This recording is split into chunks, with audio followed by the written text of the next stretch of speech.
దైవ మర్మములు. సహోదరుడు భక్తి సింగ్ గారి అనుభవములో దేవుడు ఆయనకు బయలుపరిచిన దైవ మర్మములు. మార్చి 12.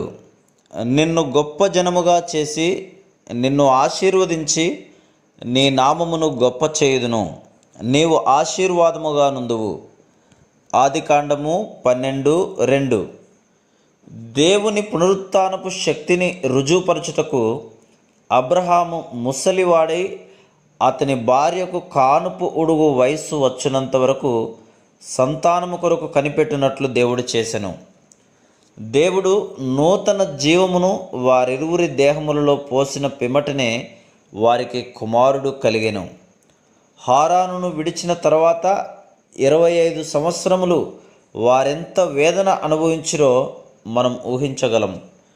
అబ్రహాము నీతిమంతుడైనను ఆయనకు సంతానము అనుగ్రహింపబడలేదు. అతడు ఒక కుమారుని కొరకు చాలా కాలము కనిపెట్టి చివరకు తన గృహ నిర్వాహకునికి ఆస్తి అంతయు రాసి ఇచ్చుటకు సిద్ధపడెను. అతనిలోనున్న వేదన గాక అనేకులు అతనిని అపహసించి, దేవుడు నిన్ను గొప్ప జనముగా చేయునని చెప్పితివే, నీకొక కుమారుడైనా కలగలేదే, ఆయనకు నీవు ఇష్టడవైతే నీకొక కుమారుని ఇంతకు ముందే ఇచ్చి ఉండవచ్చును కదా అని అందురు. అయినప్పటికీ దేవుడు ఆయనకు పునరుత్థానపు శక్తినిచ్చు వరకు అబ్రహాము మౌనముగా కనిపెట్టుచుండెను.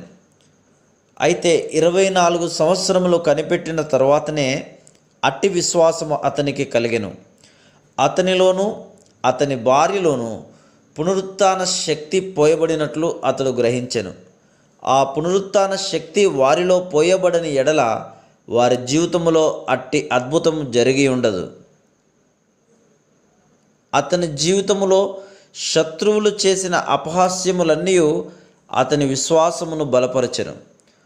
మొదట అబ్రహామునకున్న కొంత విశ్వాసమును బట్టి దేవుడు ఆయనకు కనబడినప్పుడు అతడు తన గృహమును విడిచి యెహోవాను వెంబడించెను. అయితే దేవునికి అంతమాత్రమున సంతృప్తి కలగలేదు. అబ్రహాము పునరుద్ధానపు శక్తిని పూర్తిగా అనుభవించినంత వరకు దేవుడు అతనిని అనేక అనుభవముల ద్వారా తీసుకొని వెళ్ళెను. Praise the lord.